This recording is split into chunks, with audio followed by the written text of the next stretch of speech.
Registration అప్పుడు notes ఎంతమందికి ఇచ్చారు, పెన్ ఎంతమందికి ఇచ్చారు?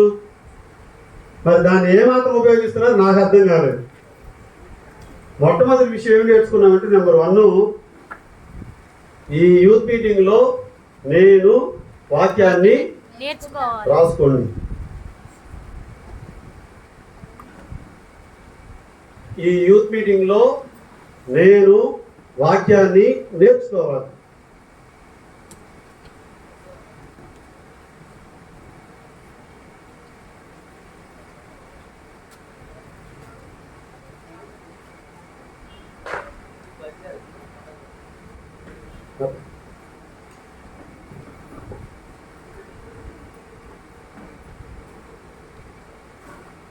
రెండవ విషయం,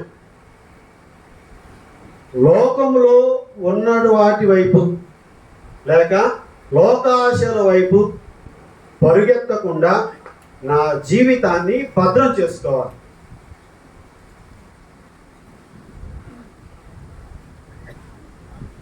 లోకాశల వైపు నేను పరుగెత్తకుండా నా జీవితాన్ని భద్రం చేసుకోవాలి. ఇది రెండవ విషయం. ఇప్పుడు మూడో విషయం చెప్తాను, సరేనా? అందరం కలిసి బైబిల్లో 2వ కొరింథీయులకు రాసిన పత్రిక అపోస్తలుడైన పౌలు 2వ కొరింథీయులకు రాసిన పత్రిక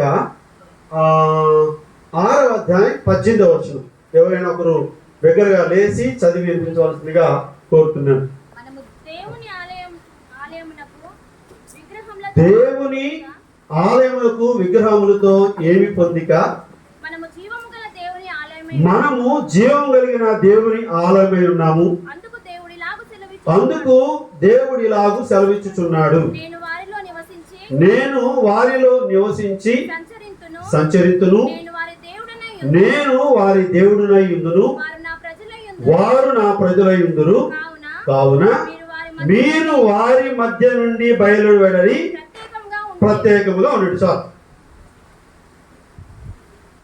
మీరు వారి నుండి, లోకస్తుల నుండి బయలువెడలి ప్రత్యేకంగా ఉండండి. రైట్. నా చిన్న రిక్వెస్ట్ ఏంటంటే, దయచేసి నాకు చాలా ఎమర్జెన్సీ కాల్స్, దాదాపు 102 కాల్స్ ఉన్నాయి నా ఫోన్లో. నేను అటెంప్ట్ చేయట్లేదు. ఫోన్ సైలెంట్గా పెట్టుకోండి ప్లీజ్. ఫోన్లో దయచేసి ఎవరు చూడొద్దు. నాకు ఒక 10 నిమిషాలు చాలు. 10 నిమిషాలు దేవుడు మీతో మాట్లాడడానికి ఇష్టపడుతున్నాడు కాబట్టి మీరు విన్నంతసేపే, సరేనా? రైట్. కొరింథీయులకు రాసిన పత్రిక అపోస్తలుడైన పౌలు రాశాడు. పౌలు కూడా జైలులో ఉన్నప్పుడు రాశాడు. కొరింథీ సంఘము కాబట్టి మొదటి కొరింథీయులకు రాసిన పత్రిక, 2వ కొరింథీయులకు రాసిన పత్రిక అని ఉంది. మొదటి కొరింథీ అంటే మొట్టమొదటిసారి కొరింథీ సంఘానికి అపోస్తలుడైన పౌలు మొట్టమొదటిసారి రాసిన పత్రిక. 2వ కొరింథీ అంటే రెండవసారి రాసిన పత్రిక. 2 ఉత్తరాలు ఆయన రాశాడు ఆ సంఘానికి. రాస్తూ మీరు దేవుని ఆలయమై ఉన్నారు, తర్వాత మీరు లోకస్తుల నుండి బయటికి వచ్చి ప్రత్యేకంగా ఉండండి. ఎట్లా ఉండాలట కొంచెం చెప్పండి. మీకోసం చికెన్ రెడీగా ఉంది, వాసన కూడా బాగా వస్తుంది, చల్లగా వాతావరణం. ఎలా ఉండాలి? ఇంకొంచెం గట్టిగా ప్రత్యేకంగా ఉండాలి. నేననే మాట ఏంటంటే, యవనస్తులు ప్రత్యేకంగా ఉండాలి. Youth are separated people. ప్రత్యేకంగా ఉండాలి. ఎలా ప్రత్యేకంగా ఉండాలయ్యా అంటే, వీరు చేయవలసింది మొట్టమొదటి ఏంటంటే, వారు కన్యను కాపాడుకోవాలి. ఏం కాపాడుకోవాలి? చెప్పండి. ఏం కాపాడుకోవాలి?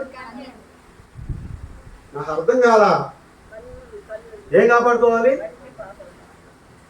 అర్థం కాలేదా? కన్ను కాపాడుకోవాలి. కన్ను అని రాసుకోండి అమ్మా. మన భాష మీకు అర్థమవుతుందో లేదో. కన్ను కాపాడుకోవాలి.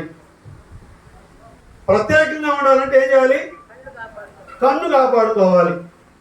యోబు గ్రంథం 31వ అధ్యాయము 1వ వచనంలో యోబు ఇలా అంటాడు. చదువుతారా? యోబు గ్రంథం 31వ అధ్యాయం 1వ వచనం.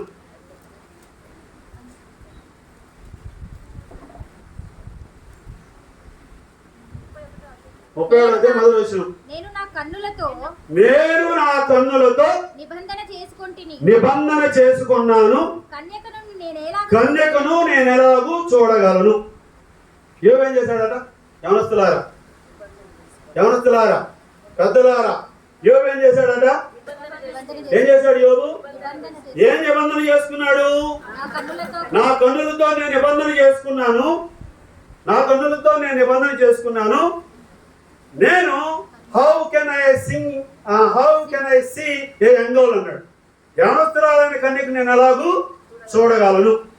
మత్తయి సువార్తలో దేవుడు స్పష్టంగా చెప్పాడు. 5, 6, 7 అధ్యాయాలు మనమే ప్రసంగంలో ఒక స్త్రీని మోహపు చూపుతో చూస్తే పొరం చేసినట్టు, పాపము చేసినట్లే, వ్యభిచరించినట్లే అన్నాడు దేవుడు స్పష్టంగా. అంటే ఈనాడు ఎంతమంది దొంగ కన్నులు పెట్టుకున్నారు యవనస్తులు, దొంగ కన్నులు. దేవుడేమో చూపు చూడటానికి పరిశుద్ధమైన చూపు మనకు చూడమని మనకిస్తే మనమేమో దొంగ చూపులు చూస్తున్నాం. బాత్రూమ్ లో సెల్ ఫోన్, ఎక్కడ బయట ఎవరైనా చూస్తారండి, అంతేనా? లేదు, బెడ్రూమ్ లో సెల్ ఫోన్, పుస్తకాలు మాటున. ఏమండి? కన్నులతో నిబంధన చేసుకున్నాడు యోబు, నేను ఎలా చూడగలను యవనురాలైన కన్యకును అన్నాడు. ఈనాడు చాలా మంది వారి కంటి దోషములో పడిపోతున్నారు. జాగ్రత్త వస్తున్నారా?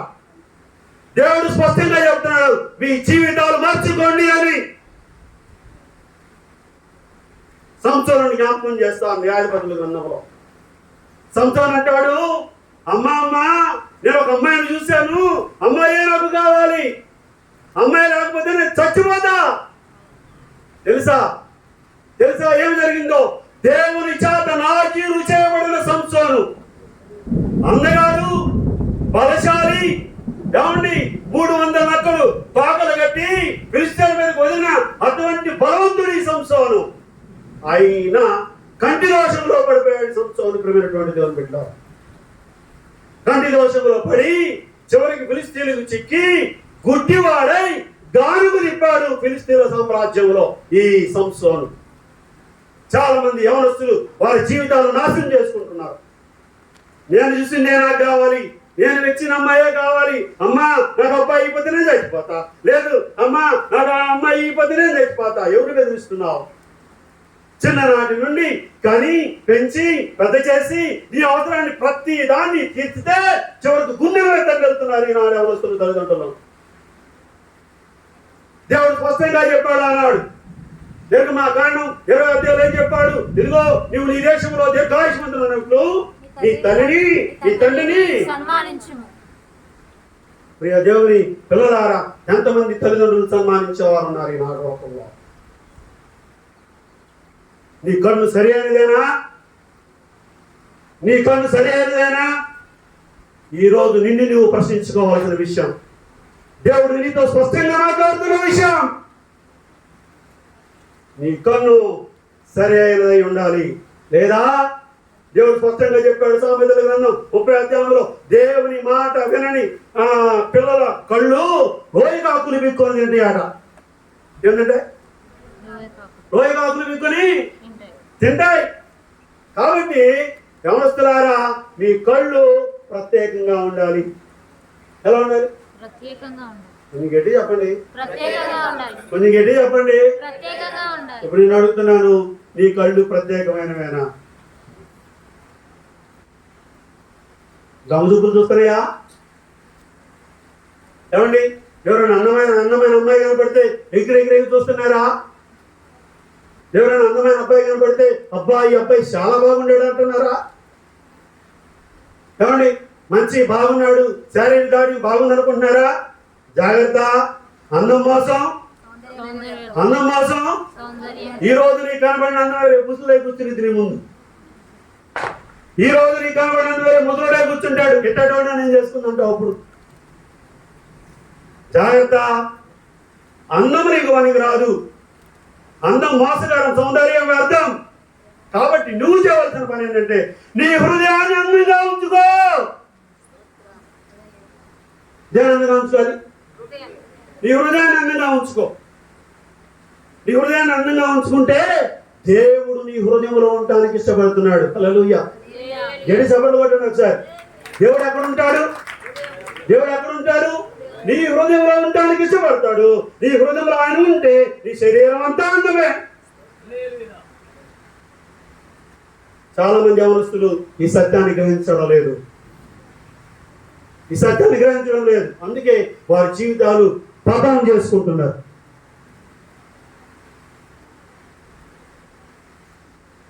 ప్రియా చెల్లి, తమ్ముడు, అక్క, అన్న, ఇప్పటి వరకు మీ జీవితాలు ఎలా ఉన్నాయో నాకు తెలియదు, కానీ ఈరోజు నీ జీవితం మారాలి. ఈరోజు నీ జీవితం మారాలి. అందుకే దేవుడిని సబ్బెట్టాడు నీ కోసం. నీ జీవితాన్ని నువ్వు మార్చుకుంటే దేవుడు నీ జీవితాన్ని అనేక మందికి ఆశీర్వాదంగా చేయబోతున్నాడు. దేవునికి స్తోత్రం. అనేక మందికి ఆశీర్వాదకరంగా. ఒక కుర్రవాడు యవనకాలం చూసింది కావాలనుకున్నాడు. పొరపాటు చేశాడు, తప్పు తెలుసుకున్నాడు, దేవుడి కాళ్ళు పట్టుకున్నాడు, దేవుడు క్షమించాడు. ఈరోజు ఆ యవనస్తుడు దేవుడి సేవ చేస్తున్నాడు. దేవుడి సేవ చేస్తున్నాడు. నేనేమంటానంటే, తప్పు చేయడం గొప్ప సంగతి కాదు, కానీ తప్పు తెలుసుకోవడం గొప్ప సంగతి. తప్పిపోయిన కుమారుడు తండ్రి దగ్గర నుంచి వెళ్ళిపోయాడు. లోకంలో తనకు కావాల్సినంత తిన్నాడు, తాగాడు, అనుభవించాడు, అన్నీ చేశాడు.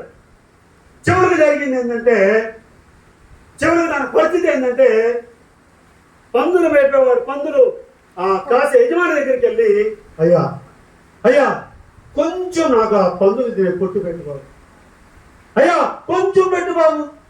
ఎందుకు వీడి పరిస్థితి అంటే, సకల సౌభాగ్యాలు అనుభవించాడు యవనస్తుడు. కోరిని తిన్నాడు, కోరిని చేశాడు, అన్ని అనుభవించాడు.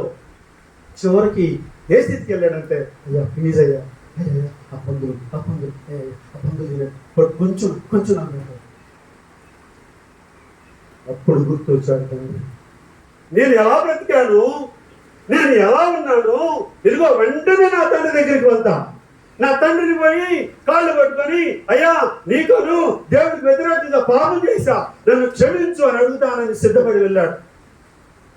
మీకు తెలుసా తండ్రి అదిగో ఆ ఇంటి మిద్దె మీద నిలబడున్నాడు. దూరాన అదిగో ఆ కుమారుడు వస్తున్నాడు. చూస్తున్నాడు తండ్రి కనులు పిల్లవాడి కోసం ఎదురు చూస్తున్నాయి. అరే అరే అరే మనోడు ఇంకా అదిగో నా కొడుకేనా వచ్చేది అన్నాడు. కాదయ్యా, నీ కొడుకు అయితే ఎందుకు ఉంటాడయ్యా అంటున్నాడు పనివాడు. లేదు వాడు నా కొడుకారా, వాడు నా కొడుకే, చూడు ఆ చింపురు చుట్టూ, అదిగో చినిగిపోయిన బట్టలు, లేదా కాళ్ళకి చెప్పులు కూడా లేవు నాన్న, వాడు నా కొడుకే. అప్పుడు అన్నాడు మనోడు, నిజమేనయ్యా, నిజమే, నీ కొడుకే. అరే అందరిని పిలు. ఇదిగో వెంటనే వాడు రాగానే వాడికి ప్రశస్త వస్త్రం, ఇదిగో సమాధానం చెప్పులు, వాడికి ఉంగరం అని మంచి విందు అన్ని సిద్ధం చేయండి అని తండ్రి పరిగెత్తుకొని వెళ్ళి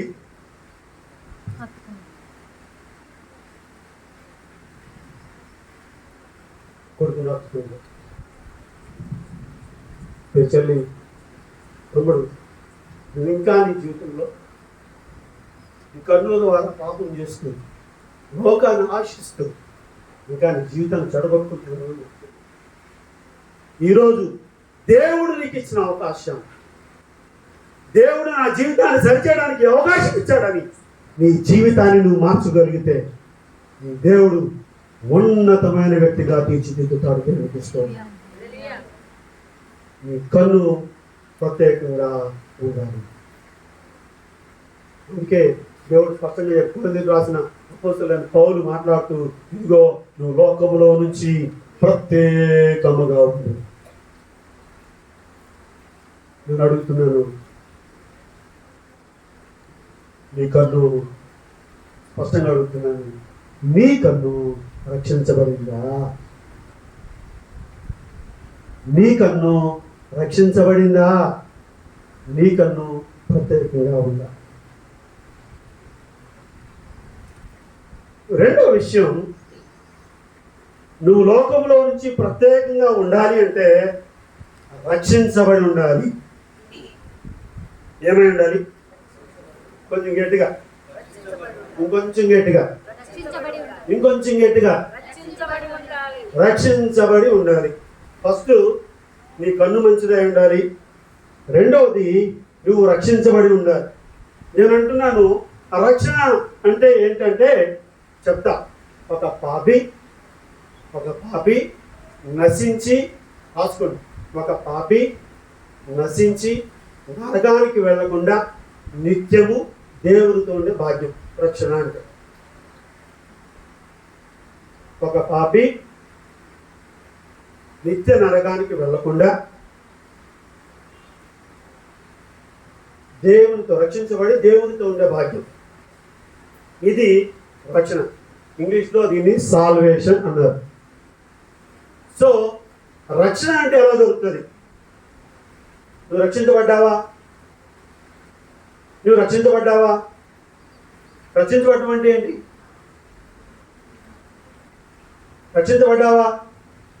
రక్షించబడ్డావంటే, రక్షణ అంటే ఎవరైతే యేసు ప్రభువుని నిజమైన దేవుడని తెలుసుకొని వారి పాపాలు ప్రభు దగ్గర ఒప్పుకొని వారు ప్రభు కొరకు నమ్మకంగా బ్రతికితే దాన్ని రక్షణ అంటారు. అర్థమైందా? ఎవరైతే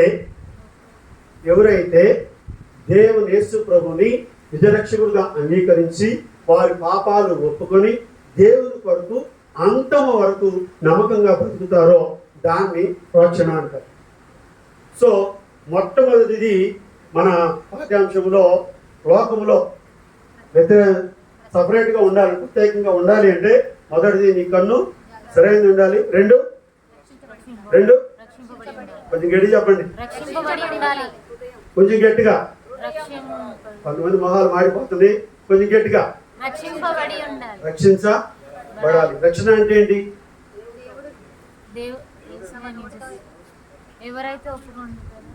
ఓము ఇప్పుడేగా చెప్పింది.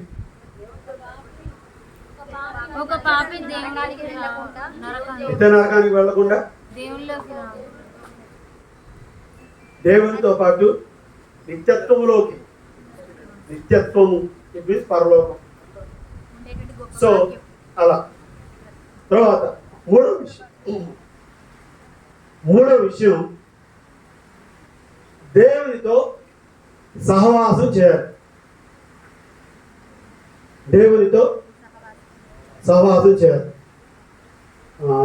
రవి ఒకసారి భాష్ గారు ఓకే రాసుకున్నారా? దేవునితో భాష్ గారు ఒక మౌత్ తీసుకున్నారు. కొంచెం ఎవరన్నా కొంచెం మంచిగా ఇస్తారా?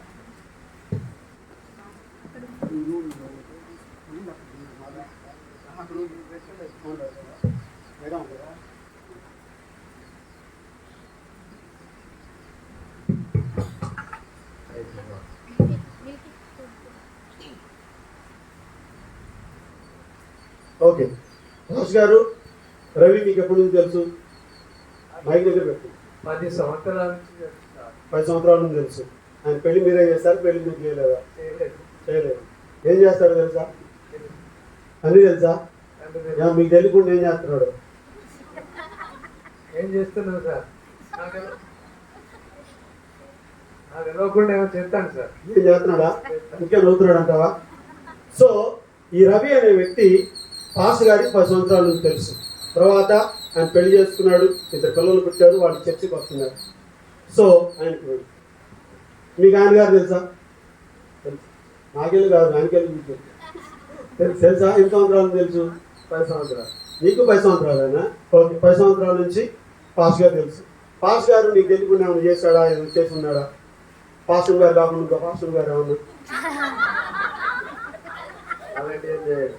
సో నేను ఎందుకు ఈ విషయాన్ని సన్నివేశాన్ని మీ ఎదురు ఉంచానంటే, వీళ్ళు 10 సంవత్సరాలు సహవాసం కలిగి ఉన్న వీళ్ళు వారి వ్యక్తిగతంగా తెలుసు వారు ఏమై ఉన్నారో వారికి తెలుసు. దేవునితో సహవాసం చేస్తే దేవుడు ఏమై ఉన్నాడో నీకు తెలుస్తుంది, నువ్వేమై ఉన్నావో కూడా దేవుడికి తెలుస్తుంది. అందుకని మనము ప్రతి దినము దేవునితో సహవాసం చేయాలి. We are to maintain friendship with God. దేవునితో సహవాసం చేయాలి. ఆడపిల్లలు అయితే అబ్బా రాయే పానీపూరి తిన్నాం. అదే మొబైల్ అయితే అరే పోయి కూర్చొని ముందు రా చర్చికి తీసుకురామంటే తీసుకురాడు. పానీపూరీలకి కడుపు చెడిపోయి హాస్పిటల్లో వాడడానికి మనకు వస్తారు కదా. Thank you.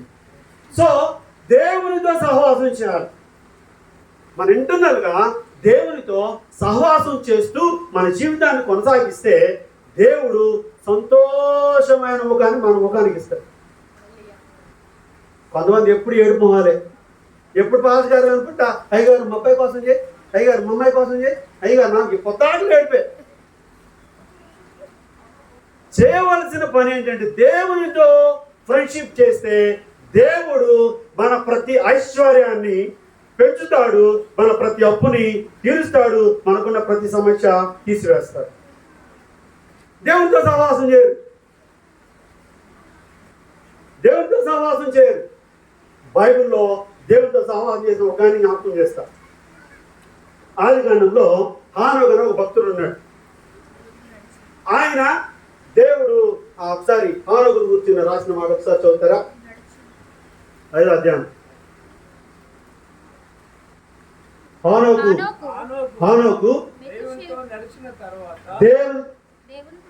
ముందు వచ్చినాడు. హానోకు బ్రతికిన దినములన్నీ 365 సంవత్సరాలు. హానోకు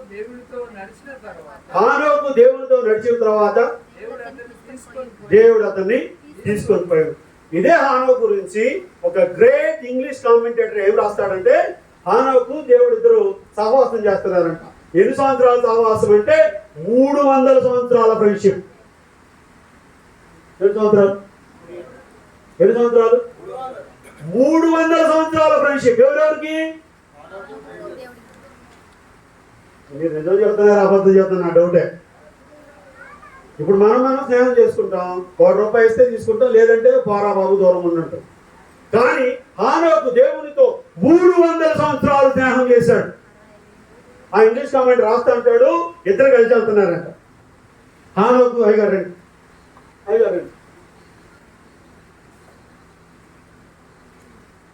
హానోకు దేవుడు ఇద్దరు కలిసి వెళ్తున్నారంట. హానోకుతో మాట్లాడుతున్నాడు, చక్కగా హానోకు దేవుడితో మాట్లాడుతున్నాడు. వెళ్ళిపోతున్నారు పరలోకం దాకా వెళ్ళారంట.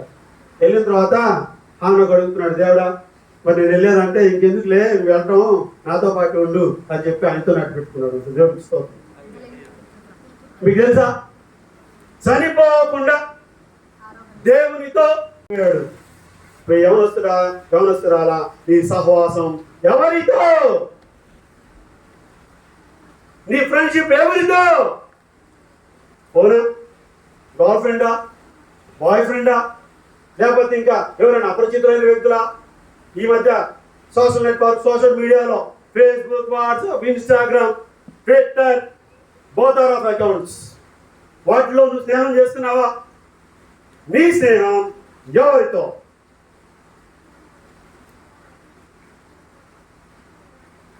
చాటు స్నేహాలు,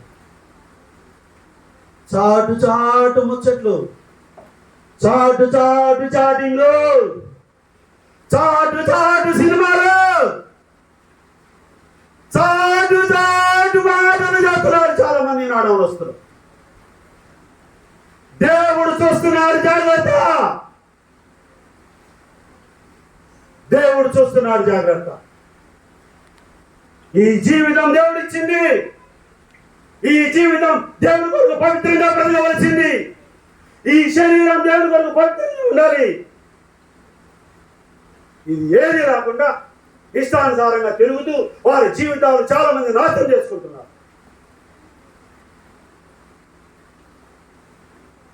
జాగ్రత్త. దేవుడు చూస్తూ ఊరుకోడు, జాగ్రత్త. దేవుడు స్పష్టంగా మాట్లాడుతున్నాడు. నీ కన్ను జాగ్రత్తగా ఉండాలి. రెండవ విషయం, నువ్వు రక్షించబడాలి. మూడవది, నువ్వు దేవునితో సహవాసం చేయాలి. అందులో లేచి పడదాం. చిన్న ప్రార్థన. అందరూ లేచి పడదాం. బైబిల్స్ పక్కన పెట్టండి, కళ్ళు మూసుకోండి. చిన్న ప్రార్థన. భోజనానంతరం మళ్ళా మనం కలుసుకుంటాం. దయచేసి చెప్పబడిన సంగతుల గురించి చెప్పబడిన సంగతుల విషయమై చిన్న ప్రార్థన. తల్లి చెల్లి అన్నాక దేవుడు నీతో స్పష్టంగా మాట్లాడాడు. యవనస్తురాలా, దేవుడు నీ జీవితాన్ని మార్చడానికే ఇదిగో ఈ స్థలానికి తీసుకుని వచ్చాడు. ఈ జీవితం సరి చేయడానికే దేవుడి స్థలానికి తీసుకుని వచ్చాడు. దేవుడు నీ బ్రతుకుతో మాట్లాడడానికే ఈ స్థలానికి తీసుకుని వచ్చాడు. నీ జీవితం ఎలాగుందో నాకు తెలియదు. దేవుడు చూస్తున్నాడు.